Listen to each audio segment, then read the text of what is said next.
ETV ప్రేక్షకులకి నమస్కారం. Triplex detergent soap శుభమస్తు కార్యక్రమానికి స్వాగతం.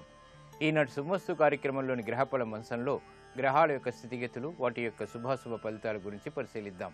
అలాగే ఈరోజు 12 రాశుల వారికి ఏ సంఖ్యలు కలిసి వస్తాయి, రంగుల యొక్క దిక్కుల యొక్క ప్రాధాన్యత, ఏ దేవతల్ని పూజించాలి, ఏ కార్యక్రమాలు ఏ రాశుల వారు చేపట్టాలి అనేటువంటి అంశాలతో పాటు ప్రదోషకాలం అంటే ఏమిటి, ప్రదోషకాలంలో చేసేటువంటి ఈశ్వరారాధన ఎటువంటి ఫలితాలను కలిగిస్తుంది లేదా ప్రయోజనాలను కలిగిస్తుందో ఈనాటి యాంతర్యంలో పరిశీలిద్దాం. శ్రీ విజయనామ సంవత్సరం ఆశ్వయుజ మాసం, దక్షిణాయనం, శరదృతువు. ఈరోజు ఆశ్వయుజ బహుళ నవమి పునఃప్రయత్నాలకి మాత్రమే పనికి వస్తుంది. ఆ తదుపరి వచ్చేటువంటి దశమి తిథి సామాన్య కార్యక్రమాలకి పనికి వస్తుంది. ఇక ఈరోజు వారం హిందూ వారం లేదా సోమవారం. ఈ సోమవారం నాడు చేసేటువంటి అన్నదానం, అలాగే వస్త్రదానం సోముడి ద్వారా అంటే చంద్రుడి ద్వారా ఏర్పడేటువంటి రుగ్మతల్ని పోగొడుతుంది, మానసిక ప్రశాంతతని కలిగిస్తుంది. అలాగే ఈరోజు చేసేటువంటి ఈశ్వరాభిషేకం శివప్రీతిని కలిగించడమే కాకుండా గ్రహశాంతికి దోహదపడుతుంది. ఇక ఈరోజు నక్షత్రం ఆశ్లేష నక్షత్రం. ఈ ఆశ్లేష నక్షత్రంలో పుట్టేటువంటి వారికి ఈరోజు ప్రబల శాంతి తప్పనిసరి. అలాగే ఈ ఆశ్లేష నక్షత్రంలో పుట్టేటువంటి వారికి బుధ మహాదశతోటి ప్రారంభమవుతుంది. ప్రస్తుతం బుధుడి యొక్క స్థితి తులాక్షేత్ర స్థితి. ఉచ్చస్థుడైనటువంటి శనితోటి, నీచస్థుడైనటువంటి రవితోటి కలయిక, రాహుతోటి కూడా కలయిక ఉంది. కాబట్టి ఈ బుధ ప్రీతి కోసం విష్ణు సహస్రనామ పారాయణ, పెసలు దానం వంటివి బాగా ఉపయోగపడతాయి. ఇక ఈ రోజు గ్రహస్థితిని పరిశీలించినట్టయితే రవి యొక్క నీచ స్థితి, కుజుడు యొక్క మిత్రక్షేత్ర స్థితి, శని యొక్క ఉచ్చ స్థితి ఈనాడు ఉన్నటువంటి గ్రహస్థితి. ఇక ఈరోజు 12 రాశుల వారికి ఏర్పడేటువంటి శుభాశుభ ఫలితాలను పరిశీలిద్దాం. ముందుగా మేషరాశి. ఈరోజు మేషరాశి వారిని పరిశీలించినట్టయితే వాహన సౌఖ్యం కొనసాగుతుంది. చేపట్టేటువంటి కార్యక్రమాల్లో ప్రశాంతతగా చేసేటువంటి ప్రయత్నాలు కలిసి వస్తాయి. ఆరోగ్య విషయంలో జాగ్రత్తలు పాటించాలి. సంబంధ బాంధవ్యాల విషయంలో ఏర్పడినటువంటి సమస్యలకు పరిష్కారాలు అన్వేషించగలుగుతారు. కుటుంబ సభ్యుల మధ్య ఏర్పడినటువంటి వివాదాలకి స్వస్తి చెప్పగలుగుతారు. ఆరోగ్య విషయంలో జాగ్రత్తలు పాటించాలి. వృత్తిపరమైనటువంటి, వ్యాపారపరమైనటువంటి, ఉద్యోగ సంబంధిత విషయాల్లో సమస్యలు ఏర్పడినప్పటికీ తిరిగి సద్దుమణుగుతాయి. ఈ రోజు మీ అదృష్ట సంఖ్య 2. తెలుపు వర్ణం ప్రశాంతతని పెంచుతుంది. తూర్పు దిక్కు ప్రయాణాలు శుభకరం. అనుకూల దైవం లక్ష్మీ నరసింహస్వామి. ఈ రోజు మీరు లక్ష్మీ నరసింహస్వామిని దర్శించడం, స్వామికి అభిషేకాదులతో పూజలు నిర్వహించడం వంటి కార్యక్రమాలు గ్రహ అతి ప్రతికూలతని దూరం చేస్తుంది. సంబంధ బాంధవ్యాల్ని దృఢం చేస్తుంది. ఇక విద్యా సంబంధిత నూతన ప్రయత్నాలు ఈ రోజు మీకు లాభిస్తాయి. ఈ రోజు వృషభ రాశి వారిని పరిశీలించినట్టయితే ఆర్థిక పరమైనటువంటి అంశాలు బాగానే కలిసి వస్తాయి. కుటుంబ పరిస్థితులు చక్కబడతాయి. చేపట్టేటువంటి కార్యక్రమాల్లో ఆశించినటువంటి ప్రయోజనాన్ని పొందగలుగుతారు. వృత్తిపరమైనటువంటి వ్యవహారాల్లో, ఆర్థిక పరమైనటువంటి అంశాల్లో అనువైనటువంటి మార్పులు ఆనందాన్ని కలిగిస్తాయి. క్రీడా సంబంధిత వ్యవహారాల్లో కూడా కీర్తిని గడించగలుగుతారు. గృహ సంబంధిత కార్యక్రమాలు అనుకూలిస్తాయి. ప్రయాణాలు సుఖవంతం. ఈ రోజు మీ అదృష్ట సంఖ్య 3. పసుపు వర్ణం త్వరితగతిని శుభాల్ని కలిగిస్తుంది. ఈశాన్య దిక్కు ప్రయాణాలు శుభకరం. అనుకూల దైవం దక్షిణామూర్తి. ఈ రోజు మీరు దక్షిణామూర్తి స్వామిని దర్శించడం, నమస్కరించడం, పూజించడం ద్వారా తెలివైనటువంటి నిర్ణయాలు, తద్వారా విజయాలు చేజిక్కించుకోగలుగుతారు. గృహ సంబంధిత కార్యాలు, కార్యక్రమాలు, నిర్ణయాలు ఈ రోజు మీకు లాభిస్తాయి. ఈ రోజు మిథున రాశి వారిని పరిశీలించినట్టయితే ఆర్థిక పరమైనటువంటి అంశాలు బాగానే కలిసి వస్తాయి. సంభాషణల విషయంలో నైపుణ్యం ప్రదర్శించగలుగుతారు. శత్రువులు మిత్రులవుతారు. చేపట్టేటువంటి కార్యక్రమాలపై శ్రద్ధ పెరుగుతుంది. అకారణ విభేదాలు ఏర్పడినప్పటికీ తిరిగి సద్దుమణుగుతాయి. బంధువులతోటి, మిత్రులతోటి మైత్రి కొనసాగుతుంది. ఆరోగ్య విషయంలో చిరు సమస్యలు ఏర్పడినప్పటికీ తిరిగి సద్దుమణుగుతాయి. ఈ రోజు మీ అదృష్ట సంఖ్య 6. ఎరుపు వర్ణం ధైర్యాన్ని కలిగిస్తుంది. తూర్పు దిక్కు ప్రయాణాలు శుభకరం. అనుకూల దైవం శ్రీ మహాలక్ష్మి. ఈ రోజు మీరు మహాలక్ష్మి అమ్మవారిని దర్శించడం, అమ్మవారికి కుంకుమార్చన నిర్వహించడం, శ్రీ సూక్త విధానంతో చేపట్టేటువంటి కార్యక్రమాలు ఆర్థిక పరమైనటువంటి అంశాల్లో అభివృద్ధిని కలిగిస్తుంది. ఆనందకర సంఘటనని ఆహ్వానిస్తుంది. వ్యాపార నూతన నిర్ణయాలు ఈ రోజు మీకు లాభిస్తాయి. ఈ రోజు కర్కాటక రాశి వారిని పరిశీలించినట్టయితే సంభాషణల ద్వారా సమస్యలు ఎదురవుతాయి. చేపట్టేటువంటి కార్యక్రమాలపై ఏకాగ్రత తగ్గుతుంది. వృత్తిపరమైనటువంటి వ్యవహారాల్లో సంకోచాలు పెరుగుతాయి. వ్యాపార నిమిత్తమే చేపట్టేటువంటి కార్యక్రమాల్లో ఆర్థిక సంబంధిత లావాదేవీల విషయంలో జాగ్రత్తలు వహించాలి. స్థిరాస్తి విషయాల్లో ఆదాయాన్ని పెంపొందింప చేసుకునే మార్గాలు మాత్రం సులభతరమవుతాయి. కుటుంబ సభ్యుల మధ్య సఖ్యత పెరుగుతుంది. పిల్లల విషయంలో చిరు జాగ్రత్తలు తప్పనిసరి. ఈ రోజు మీ అదృష్ట సంఖ్య 5. ఆకుపచ్చ వర్ణం రక్షణకి తోడ్పడుతుంది. ఉత్తర దిక్కు ప్రయాణాలు శుభకరం. అనుకూల దైవం ఈశ్వరుడు. ఈ రోజు మీరు శివాలయాన్ని దర్శించడం, ఈశ్వరుడికి అభిషేకాదులు నిర్వహించడం వంటి కార్యక్రమాల ద్వారా అర్ధాష్టమ శని రాహుల ద్వారా, రవి ద్వారా ఏర్పడేటువంటి చిరాకులు దూరమవుతాయి. ప్రశాంతత పెరుగుతుంది. ఆధ్యాత్మిక కార్యాలు, కార్యక్రమాలు ఈ రోజు మీకు లాభిస్తాయి. ఈ రోజు సింహరాశి వారిని పరిశీలించినట్టయితే ఆరోగ్యంలో చిరు సమస్యలు తలెత్తుతాయి. వ్యాపార సంబంధ బాంధవ్యాలు గట్టిపడతాయి. ఆర్థికపరమైనటువంటి అంశాల్లో అనువైనటువంటి మార్పులు ఏర్పడతాయి. వృత్తిపరమైనటువంటి వ్యవహారాల్లో అభివృద్ధి గోచరిస్తుంది. సంబంధ బాంధవ్యాలు వ్యాపార రీత్యా పెంపొందింప చేసుకోగలుగుతారు. కుటుంబ బాధ్యతలు పెరిగినప్పటికీ సక్రమ నిర్వహణ కొనసాగుతుంది. ఆరోగ్యం పదిలం. ఈ రోజు మీ అదృష్ట సంఖ్య 5. ఆకుపచ్చ వర్ణం రక్షణకి తోడ్పడుతుంది. ఉత్తర దిక్కు ప్రయాణాలు శుభకరం. అనుకూల దైవం లక్ష్మీ నరసింహస్వామి. ఈ రోజు మీరు లక్ష్మీ నరసింహస్వామిని దర్శించడం, నమస్కరించడం, పూజించడం వంటి కార్యక్రమాలు జన్మ కుజుడు ద్వారా ఏర్పడేటువంటి రుగ్మతల్ని దూరం చేస్తుంది. ఆరోగ్య రక్షణకి తోడ్పడుతుంది. పెట్టుబడులు ఈ రోజు మీకు బాగా లాభిస్తాయి. ఈ రోజు కన్యారాశి వారిని పరిశీలించినట్టయితే లాభదాయకమైనటువంటి కార్యక్రమ నిర్వహణ కొనసాగించగలుగుతారు. మాతృ సంబంధిత వ్యవహారాల్లో విజయాలు చేజిక్కించుకోగలుగుతారు. వృత్తిపరమైనటువంటి వ్యాపారపరమైనటువంటి సంబంధ బాంధవ్యాలు గట్టిపడతాయి. అధిక ఖర్చులు ఉన్నప్పటికీ ఆదాయాన్ని కూడా పెంపొందింప చేసుకునేటువంటి మార్గాలు సులభతరమవుతాయి. ఆలోచన సంపత్తి పెరుగుతుంది. నైపుణ్యంతో కూడినటువంటి విజయాలు చేజిక్కించుకునేటువంటి అవకాశాలు దగ్గరవుతాయి. విదేశీ వ్యవహారాల్లో కూడా అనుకూలత సాధించుకోగలుగుతారు. ఈ రోజు మీ అదృష్ట సంఖ్య 2. తెలుపు వర్ణం ప్రశాంతతని పెంచుతుంది. తూర్పు దిక్కు ప్రయాణాలు శుభకరం. అనుకూల దైవం శ్రీ వెంకటేశ్వర స్వామి. ఈ రోజు మీరు వెంకటేశ్వర స్వామిని దర్శించడం, నమస్కరించడం, పూజించడం ద్వారా ఏలినాటి శని ద్వారా ఏర్పడేటువంటి విపత్తులు దూరమవుతాయి. ఆర్థిక వ్యవహారాల్లో నష్టాల్ని భర్తీ చేసుకోగలుగుతారు. ఆధ్యాత్మిక కార్యాలు, కార్యక్రమాలు ఈ రోజు మీకు లాభిస్తాయి. ఈ రోజు తులారాశి వారిని పరిశీలించినట్టయితే ఉద్యోగ సంబంధిత వ్యవహారాల్లో విజయాలు చేజిక్కించుకోగలుగుతారు. ఆధ్యాత్మిక కార్యక్రమాల ద్వారా సంతృప్తికర సంఘటనలు చోటు చేసుకుంటాయి. గృహంలో ఆనందకర వార్తలు చోటు చేసుకుంటాయి. వృత్తిపరమైనటువంటి వ్యవహారాల్లో కూడా ఆర్థిక వ్యవహారాలు బాగా కలిసి వస్తాయి. కుటుంబ వ్యవహారాల్లో ఆశించినటువంటి ప్రయోజనాలు దగ్గరవుతాయి. విద్యాపరమైనటువంటి విషయాల్లో విజయాలు చేజిక్కించుకోగలుగుతారు. ఆనందకర వాతావరణం అన్ని రంగాల వారికి చేకూరుతుంది. ఈ రోజు మీ అదృష్ట సంఖ్య 5. ఎరుపు వర్ణం ధైర్యాన్ని కలిగిస్తుంది. దక్షిణ దిశ ప్రయాణాలు శుభకరం. అనుకూల దైవం మహాకాళి. ఈ రోజు మీరు మహాకాళి అమ్మవారిని దర్శించడం, నమస్కరించడం, పూజించడం ద్వారా జన్మశని ద్వారా ఏర్పడేటువంటి విపత్తులు దూరమవుతాయి. ఆహ్లాద సంఘటనలు చోటు చేసుకుంటాయి. ఉద్యోగ సంబంధిత ప్రయత్నాలు ఈ రోజు మీకు ఊరట కలిగిస్తాయి. ఈ రోజు వృశ్చిక రాశి వారిని పరిశీలించినట్టయితే ఉద్యోగ సంబంధిత వ్యవహారాల్లో అనువైనటువంటి మార్పులు ఆనందాన్ని కలిగిస్తాయి. వ్యవహారాల్లో చుక్కెదురు పరిస్థితుల్ని అధిగమించగలుగుతారు. ఆర్థికపరమైనటువంటి సంకోచాలు వీడిపోతాయి. పెట్టుబడుల విషయంలో ఏర్పడినటువంటి సమస్యలకు పరిష్కారాలు లభిస్తాయి. విదేశీ సంబంధ బాంధవ్యాలు మెరుగుపడతాయి. అధిక ఖర్చులు ఉన్నప్పటికీ ఆదాయాన్ని కూడా కూడగట్టుకోగలుగుతారు. కుటుంబ ప్రశాంతతకి చేపట్టేటువంటి కార్యక్రమాలు సత్ఫలితాన్ని కలిగిస్తాయి. ఈ రోజు మీ అదృష్ట సంఖ్య 9. ఎరుపు వర్ణం ధైర్యాన్ని కలిగిస్తుంది. తూర్పు దిక్కు ప్రయాణాలు శుభకరం. అనుకూల దైవం ఆంజనేయ స్వామి. ఈ రోజు మీరు ఆంజనేయ స్వామిని దర్శించడం, నమస్కరించడం, పూజించడం వంటి ఉత్తమ చర్యలు మనోధైర్యాన్ని పెంచుతుంది. తద్వారా విజయాలు చేజిక్కించుకోగలుగుతారు. ఏలినాటి శని ద్వారా ఏర్పడేటువంటి ప్రతికూల పరిస్థితుల్ని దూరం చేసుకోగలుగుతారు. వ్యాపార నూతన ఒప్పందాలు ఈ రోజు మీకు లాభిస్తాయి. ఈ రోజు ధనుసు రాశి వారిని పరిశీలించినట్టయితే శోభతో కూడినటువంటి కార్యక్రమ నిర్వహణ కొనసాగించగలుగుతారు. ఆనందకర వాతావరణం వృత్తిలో చోటు చేసుకుంటుంది.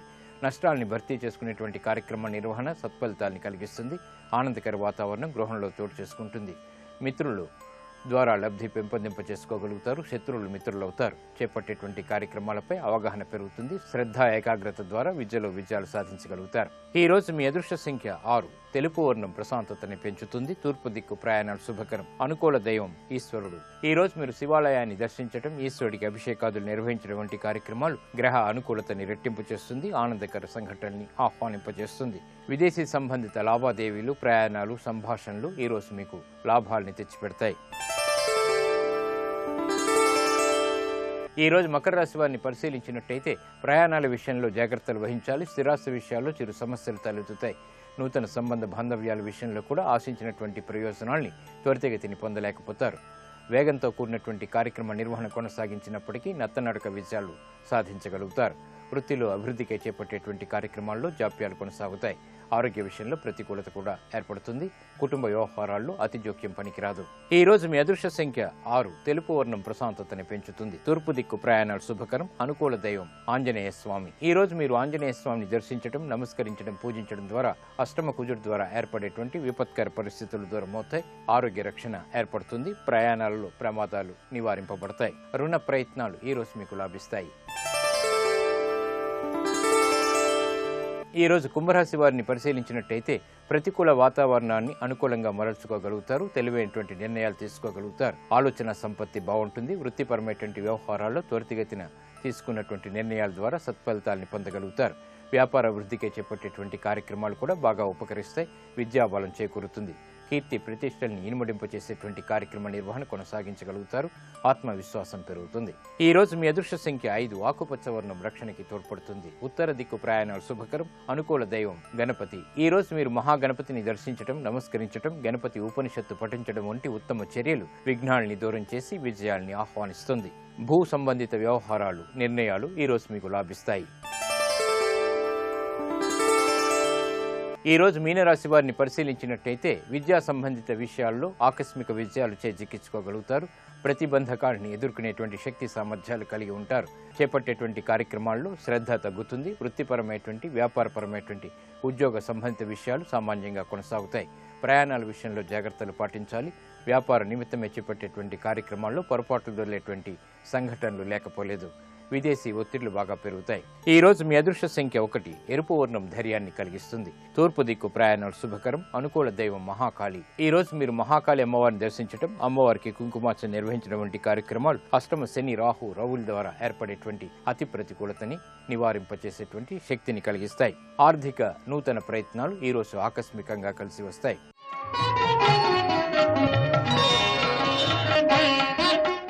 శివారాధనలో ప్రదోష కాలానికి చాలా ప్రాధాన్యత ఉంది.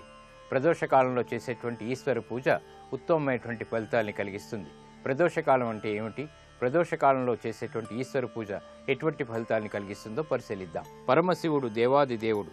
శ్రద్ధాభక్తులతో ఆశ్రయించినటువంటి భక్తుల కోరికల్ని పరమదయతో తీర్చేటువంటి ప్రసన్నమూర్తి. స్వామిని అర్చించేటువంటి విధానాల్లో ప్రదోషకాలం చాలా ముఖ్యమైనది. దానం, పరాక్రమంలో సాటిలేని నిత్య మంగళ స్వరూపుడు, ఆసుతోషుడు, అభయంకరుడైనటువంటి శంకరునికి అమిత ఇష్టమైనటువంటి కాలాల్లో ప్రదోషకాలం చాలా ముఖ్యమైనది. పగలు పొద్దుగూకి రాత్రి చీకటి కలిసేటువంటి సమయాన్ని ప్రదోషకాలం అంటాం. ప్రతిరోజు ప్రదోషకాలంలో దేవతా బృందాలు పరమశివుని ఆరాధనకై కైలాసం చేరుకుంటాయి. సరస్వతీదేవి వీణావాదనం చేయగా, దేవేంద్రుడు వేణువు ఊదడం, బ్రహ్మ తాళం వేయటం, శ్రీ మహాలక్ష్మి మధుర గానం ఆలపించటం, శ్రీ మహావిష్ణువు మృదంగం వాయించటం, సమస్త యక్ష గంధర్వ సిద్ధ నాగగణాలు అప్సరసులు సేనలతో మహాదేవుడు కొలువు తీరి ఉండేటువంటి పరమ పావన సమయం ప్రదోషకాలం.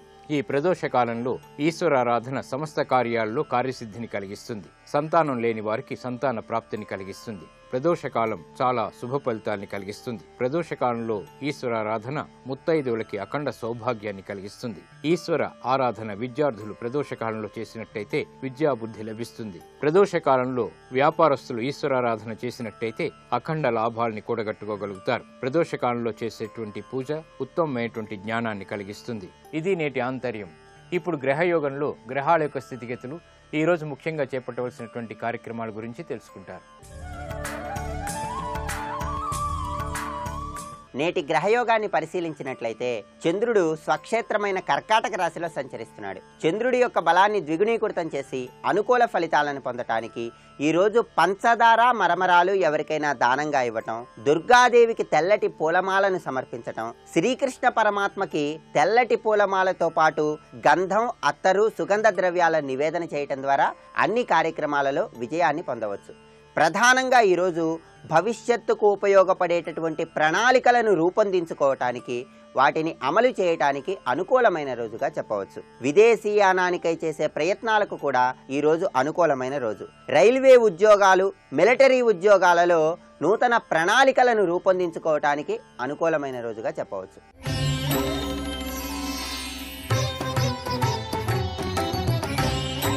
మీ గృహంలో సభ్యులందరూ కూడా సర్వతోముఖాభివృద్ధిని పొందటానికి, అన్ని కార్యాలలో విజయాన్ని సాధించటానికి, చక్కటి ఆరోగ్యాన్ని పొందటానికి దైవ బలం అనేది ఎంతగానో సహకరిస్తుంది.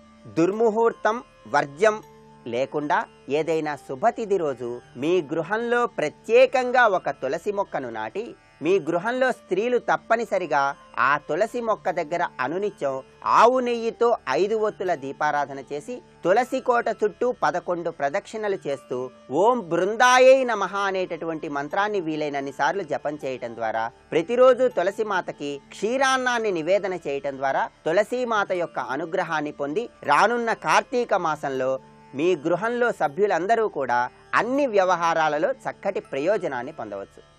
ఇవి ఈనాటి గ్రహఫల అంశంలోని విశేషాలు. గృహబలం అంశంలో వాస్తు విశేషాలు తెలుసుకుందాం.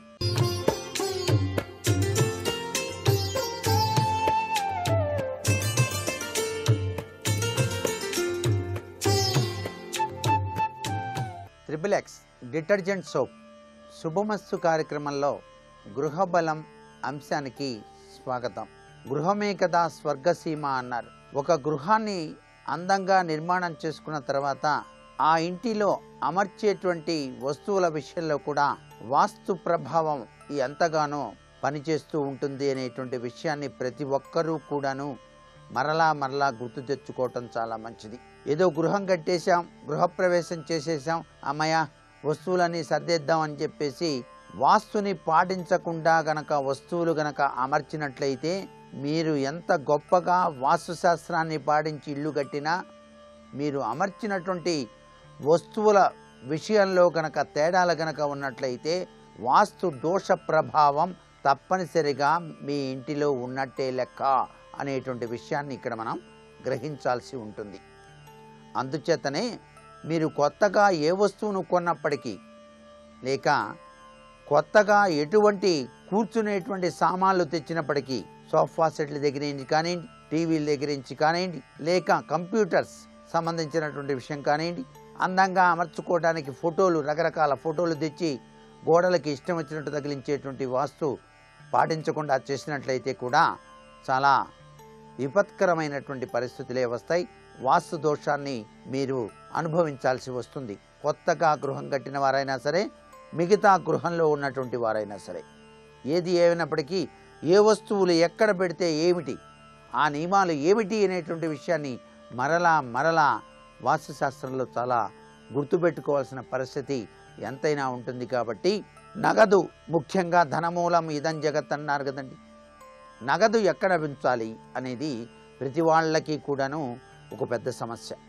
కారణం ఏంటంటే ప్రతి వాళ్ళు బీరువా కదండి బరువుగా ఉంటుంది అని చెప్పేసి నైరుతి మూల బరువులు పెట్టాలి అని చెప్పేసి నైరుతి మూల బీరువాలో డబ్బులు దాచుకోవడం చేస్తూ ఉంటారు. నగదు అక్కడే పెట్టాలి అనేటువంటి సత్సంకల్పం చాలామందికి ఉంటుంది. కానీ ఇంట్లో కానీ వ్యాపార ప్రదేశంలో కానీ నగదు బీరువాను ఉత్తర వాయువ్యంలో ఉత్తర గోడకు ఉంచాలి అని చెప్పేసి మనకు శాస్త్రం. అది కుబేర స్థానం. వాయువ్యంలో కొద్దిగా ఖాళీ ఉంచి ఉత్తర గోడకు ఆంచకుండా కొద్దిగా ముందుకి జరిపి బీరువాలో నగదు, ధనం, బంగారం, వెండి ఇలాంటి సామాన్లన్నీ కూడా అక్కడే ఉంచుకోవాలి. ఇది చాలా గొప్ప విషయం వాస్తుశాస్త్రరీత్యా. మనం డబ్బు వేసేటప్పుడు కానివ్వండి, తీసేటప్పుడు కానివ్వండి, తప్పనిసరిగా మన ముఖం ఉత్తరం చూస్తూ ఉండాలి అన్నమాట. చాలామంది ఇళ్లలో నైరుతి వైపు ఉంచుతారు, వాళ్ళు పడమర చూస్తూ బీరువా తెరుస్తూ ఉంటారు, లేకపోతే దక్షిణం చూస్తూ బీరువా తెరుస్తూ ఉంటారు. ఇది అందరికీ ఒక పెద్ద సమస్యగా ఉన్నది. ఎక్కడ పెట్టాలండి బీరువా? ఆయన ఎవరో వచ్చి ఇటు పెట్టమన్నారండి, కాదండి ఇటు పెట్టాలండి, అసలు ఎక్కడ పెట్టాలి అనేది. నగదు విషయంలో మాత్రం ఇది ఆచరించవలసింది. మిగతా బీరువాలు ఉన్నాయనుకోండి, మీరు నైరుతిలో పెట్టుకోవచ్చు, లేక దక్షిణ నైరుతిలోను పడమర నైరుతిలో కూడా పెట్టుకోవచ్చు. అది తూర్పు తిరిగి పెట్టుకోవచ్చు, ఉత్తరం చూస్తూ పెట్టుకోవచ్చు. ఆ బీరువాల్లో మాత్రం కేవలం బట్టలు, ఎలక్ట్రికల్ సామాన్లు, ఇంపార్టెంట్ సంబంధించినటువంటి ఉంటాయి కదా, ముఖ్యమైనటువంటి దాచిపెడుతుంటారు. కెమెరాలు ఇట్లాంటివన్నీ కూడా బయట పెట్టరు కదా, అందుచేత బీరువాల్లో దాచిపెట్టుకుంటుంటారు చాలామంది. అటువంటివన్నీ కూడా ఆ బీరువాల్లో పెట్టుకోవాలి. నగదు కానివ్వండి లేక బంగారం ఇట్లాంటివి సంబంధించింది మాత్రం ఉత్తరపు దిశలో ఉన్నటువంటి బీరువాలోనే దాచిపెట్టాలి. అంటే దక్షిణం చూస్తూ ఉత్తర గోడకు ఉన్నటువంటి లాకర్లో పెట్టుకోవటం సర్వశ్రేయోదాయకం. అలాగే నగదు బీరువాను ఉత్తర మధ్యలో దక్షిణముఖంగా ఏర్పాటు చేసుకోవటం వలన చాలా యోగం పడుతుంది. కారణం ఏంటంటే తిరుమలలో వెంకటేశ్వర స్వామి వారి హుండీ ఎక్కడుందో ఒక్కసారి ఆలోచించండి, మీకే తెలుస్తుంది. అలాగే శ్రీశైలంలో కూడా అంతే. కాబట్టి నైరుతిలో నగదు బీరువా నగదు ఉంచితే అది మనకు ఉపయోగించదు అనేటువంటి విషయాన్ని ఇక్కడ గట్టిగా చెప్పాల్సిన పరిస్థితి ఏర్పడింది. ఇకపోతే టీవీలు. మీ ఇంట్లో టీవీ అనేది ఆహ్లాదకరమైనటువంటి విషయాన్ని, జ్ఞానతత్వం కలిగినటువంటి విషయాల్ని చెప్పేటువంటి విశేషం. సమాచార విషయాలు, అన్ని రకాల విషయాలు టీవీల్లో కనిపిస్తూ ఉంటాయి. ఇప్పుడు చాలామంది ఆధ్యాత్మికం వీటి వైపు మొగ్గు చూపుతూ ఉన్నారు కూడా. దాని రీత్యా ఈ టీవీని హాలులో కానీ ఏదైనా గదిలో కానీ ఆగ్నేయంలో ఉంచి ఏర్పాటు చేసుకోవటం చాలా మంచిది. ఆగ్నేయ దిశగా ఒక గది ఉందండి, ఆ గదిలో ఆగ్నేయ దిశలో పెట్టుకోవడానికి ఉంచాలి. అంతేగాని ఆగ్నేయంలో పెట్టమన్నారు కదా అని చెప్పేసి వంటశాలలో ఆగ్నేయం కదండి అక్కడ పెట్టానండి అంటే కుదరదు. హాలులో ఆగ్నేయ దిశలో ఉంచటం సర్వశ్రేయోదాయకం. అలాగే పడమరలో ఉంచవచ్చు, దక్షిణంలో కూడాను ఏర్పాటు చేసుకోవచ్చు. ఈశాన్యం వైపు మాత్రం టీవీ ఉంచద్దు. మీ యొక్క గదిలో ఈశాన్యం వైపు టీవీ ఉంచుతానండి, నేను పడమర వైపు పడుకుంటూ ఉంటాను కదా, అందుచేత నేను పడమర దిశగా పడుకుని అలా టీవీ చూడాలని అనిపిస్తోంది అని ఈశాన్యంలో కనుక టీవీ ఉంచినట్టయితే త్వరగా పాడైపోతూ ఉంటుంది. అందుచేత టీవీ అనేటువంటిది పెట్టుకునేటువంటి వాళ్ళు ఎవరైనా సరే ఈ సూత్రాన్ని పాటించడం వాస్తుశాస్త్రరీత్యా చాలా అవసరం. ఈశాన్యంలో మాత్రం టీవీని ఉంచకూడదు గదిలో. మీ గదుల్లో ఈశాన్యం లేక హాలులో ఈశాన్యం. అలాగే గదిలో ఎక్కువగా ఎక్కడ పెట్టాలి? ఆగ్నేయ దిశలో పెట్టడం సర్వశ్రేయోదాయకం. అలాగే పడమరలో కానీ దక్షిణంలో కూడా ఏర్పాటు చేసుకోవచ్చు టీవీలు. ఇక ఫ్రిడ్జ్లు వచ్చినాయి ఈ మధ్యకాలంలో. ప్రతి వాళ్ళ ఇంట్లో కూడా ఫ్రిడ్జ్ ఉంటుంది. ఆ ఫ్రిడ్జ్ పెద్దది కొనేవాళ్ళు ఉంటారు, లేకపోతే మీడియం సైజు కొనేవాళ్ళు ఉంటారు. గదుల్లో ఆ గది యొక్క ఎత్తుని బట్టి ఫ్రిడ్జ్లు మీరు కొనుక్కోవటం చాలా మంచిది. గదికి లేదా హాలుకు ఈశాన్యంలో కాక ఎక్కడైనా సరే ఏర్పాటు చేసుకోవచ్చు ఫ్రిడ్జ్ని. నేటి వాస్తు సందేహాన్ని గనక పరిశీలన చేసినట్లయితే గృహంలో శుభకార్య నిమిత్తం కానీ లేక దేవతా పూజ నిమిత్తం కానీ ఎటువైపు కూర్చొని నిర్వహణ చేసినట్లయితే సత్ఫలితం కలుగుతుంది అన్నది ప్రశ్న. ఏ గృహంలో అయినా సరే తూర్పు, ఉత్తరం, పడమర ముఖ్యమైనటువంటి దిశలుగా చెప్పారు. దక్షిణ దిశలో కూర్చొని మాత్రం పూజలు, ముఖ్యమైన శుభకార్యాలు మాత్రం చేయరాదు. తూర్పు దిశలో గనక కూర్చొని పూజ చేసినట్లయితే ధనలక్ష్మీ కటాక్షం, కోరికలు నెరవేరటానికి ఆస్కారం ఉంటుంది. ఉత్తర దిశలో వైపు ముఖం పెట్టి గనక కూర్చున్నట్లయితే మోక్షానికి నిదర్శనం, ధనలక్ష్మి ఆగమనం ఏర్పడుతుంది. పడమర తిరిగి గనక కూర్చొని జపం చేసినట్లయితే కీర్తి ప్రతిష్టలు రావడానికి ఆస్కారం ఉంటుంది.